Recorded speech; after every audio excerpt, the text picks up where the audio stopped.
എങ്ങനെ പോകുന്നത്? ഒരു സ്ലോ ഫേസ് ത്രില്ലറാണ്. സ്ലോ ഫേസ് ആണെങ്കിൽ നമ്മളങ്ങനെ ഓർമ്മിക്കുന്നൊന്നുമില്ല. ഓരോ മൊമെൻറ്റ് നമ്മളെ എൻഗേജ് ചെയ്യിപ്പിക്കുന്നുണ്ട്. ടോവിനോടെ അസോസിയേറ്റ് പെർഫോമൻസ് തന്നെയാണ്. പക്ഷേ തിയേറ്ററിൽ പ്രേക്ഷകരെ എത്തിക്കാൻ പറ്റുന്നതാണ് അതിൻ്റെ ഹൈലൈറ്റ്. നല്ലോണം തന്നെയാണ്. മാസമായിട്ടുള്ള മാസ് സീന് തീർച്ചയായിട്ടും മാസ് സീനുകളൊക്കെ ഉണ്ട്. മാസ് സീൻ എന്ന് വെച്ച് കഴിഞ്ഞാൽ നമ്മൾ ഉദ്ദേശിക്കുന്ന ടൈപ്പൊന്നുമല്ല. ഒരു കാലഘട്ടത്തിൻ്റെ ആയിട്ടുള്ള സ്റ്റൈലും പോലെ പഴയ കാലഘട്ടം ആർട്ടോറൊക്കെ ചെയ്തിരുന്ന തിയേറ്ററിലൂടെ മസ്റ്റ് വാച്ച് തിയേറ്ററിലൂടെയാണ് തിയേറ്ററിൽ തന്നെ കാണുന്നത്.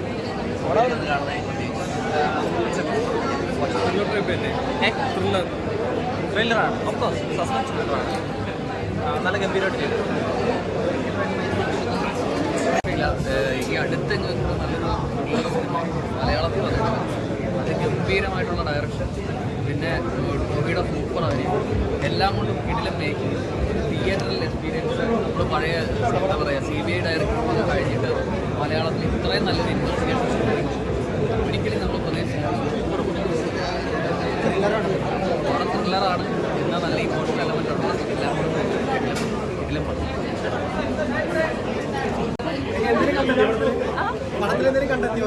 അവസാനം ഒരുപാട് ഇഷ്ടപ്പെട്ടു, വളരെ ഇഷ്ടപ്പെട്ടു.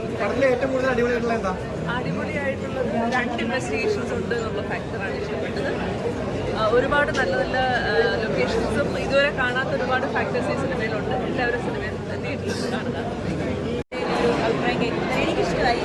നമ്മൾ ത്രില്ലർ എന്നൊക്കെ പറഞ്ഞാൽ ഭയങ്കര അങ്ങനെയാണ്, ഭയങ്കര സ്ലോ ആയിട്ട് സ്റ്റോറി പറയും. പക്ഷെ ഭയങ്കര ട്വിസ്റ്റ് ഉണ്ട്, ക്ലൈമാക്സ് നല്ല ട്വിസ്റ്റ് ഉണ്ട്. അടിപൊളിയായിട്ടുണ്ട് എല്ലാം. വ്യത്യസ്തമാണ്.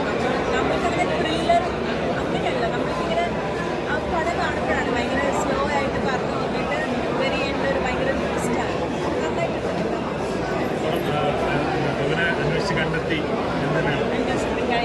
സീരിയസ്ലി നല്ല ടൈറ്റിലാണ്. കാരണം മൂവിയുടെ ആദ്യം പേര് കേൾക്കുമ്പോൾ തന്നെ നല്ല ടൈറ്റിലാണ്. അതേപോലെ തന്നെ അടിപൊളിയായിട്ട് നന്നായി എന്ന് പറയുക. ഇതൊക്കെ നമ്മുടെ ജീവിതത്തിലെ ഒരുപാട് നമ്മൾ സ്വപ്നം കണ്ട സംഭവമാണ്. അപ്പോൾ അതിലേക്ക് എത്താൻ പറ്റി അല്ലെങ്കിൽ എത്താൻ ശ്രമിക്കുന്നു എന്നതിൻ്റെ ഇനി ശ്രമങ്ങളൊക്കെ പുറത്തുകൊണ്ടിരിക്കും. അപ്പോൾ ആ സിനിമ നന്നായി കൊള്ളാം, സൂപ്പറാണെന്നൊക്കെ പറയുമ്പോൾ എല്ലാവർക്കും സന്തോഷം, എല്ലാ മനസ്സിൽ നിറഞ്ഞു സംസാരിക്കും. കളൻ നടന്നു അത് ത്രൂട്ടൊരു ക്യാരക്ടർ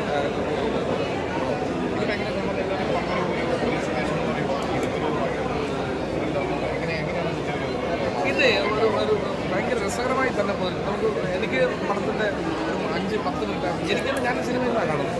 നമ്മൾ ഡബ് ചെയ്ത സമയത്ത് കണ്ടത് 5-ാമത്തെ ഒരു 5 മിനിറ്റ് പോലും വേണ്ട നമുക്ക് കുക്ക് വീഴും.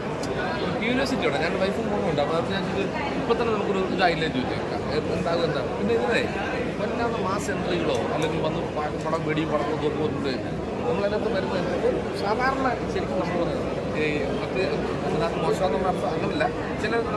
ചില യാഥാർത്ഥ്യങ്ങളോട് പൊരുത്തപ്പെട്ട് നിൽക്കുന്നുണ്ട് ഈ സിനിമ. നമ്മൾ കേസനൊഴിക്കാൻ പാഞ്ഞു വന്ന് ജീപ്പൊക്കെ നമ്മുടെ നാട്ടിൽ നിന്ന് വരുന്നു വന്ന് അതിന് ആ ഒരു സ്ലോ റിയലിസ്റ്റിക് അപ്രോച്ച്. യെസ്, അതാണ്. ഇപ്പം ഇതിപ്പോൾ നമ്മളെന്തായാലും പറഞ്ഞാൽ നമ്മൾ പറയുന്നത് പച്ചക്കറി സിനിമയെന്ന് പറയും. അങ്ങനെ അതല്ലാതെ ഒരു എന്താ പറയുക നമ്മുടെ നാട്ടിലെ പോലീസുകാർ നടക്കുന്ന പോലെ തന്നെ അല്ലെങ്കിൽ അല്ലാതെ പോലീസ് വന്ന് ഭയങ്കര ഉപദ്രവം ഉണ്ടാക്കി അങ്ങനൊന്നും നമുക്ക് ഈ സിനിമയിൽ കാണാൻ പറ്റില്ല. പക്ഷേ ഇതായിരിക്കും ഒരു റിയൽ കൊണ്ട് എനിക്ക് അങ്ങനെ തോന്നുന്നത്. എൻ്റെ ഒരു പേഴ്സണലി എൻ്റെ അറിവിലും ചെറിയ അറിവിൽ വെച്ച് പറയാം. പക്ഷേ സിനിമ നന്നായിരിക്കുന്നു, ഭയങ്കര അതൊക്കെ വെച്ച് നോക്കുമ്പോൾ ഇതിൽ എന്തെങ്കിലും ഒരു വ്യത്യാസം അല്ലെങ്കിൽ ഞാൻ പറയാം അതിനകത്ത് നാച്ചുറാലിറ്റി കടുവ പോലെ ഒരു സിനിമയല്ല. കടുവയിലെ ഡയലോഗുകൾ മാസ് ഡയലോഗുകൾ അല്ലെങ്കിൽ മാസ് എൻട്രികൾ അതാണ് ഞാൻ ഉദ്ദേശിച്ചത്. അത് ഡയറക്ടറാണെങ്കിലും പക്ഷേ ഇത് ഭയങ്കര രസകരമായിട്ട് തോന്നും. ഇത് ശരിയാണ് നടക്കുന്ന പോലെ അല്ലെങ്കിൽ ഒരു അതെ അതിനൊരു എന്താ പറയുക ഈ നമ്മൾ സോപ്പ് കാണിക്കുമ്പോൾ ജീപ്പ് എന്ന് പറഞ്ഞ പോലെ ഇതിൻ്റെ ചിക്കറും ഇൻ്റർവെല്ലിന് ശേഷം 2 രണ്ടാണ്. അപ്പോൾ അതാണ് പറഞ്ഞത് 2 രീതിയിലാണ്. അതേക്കുറിച്ച് അല്ലാണ്ട് എനിക്ക് പറയാനും അറിയില്ല. അതാണ്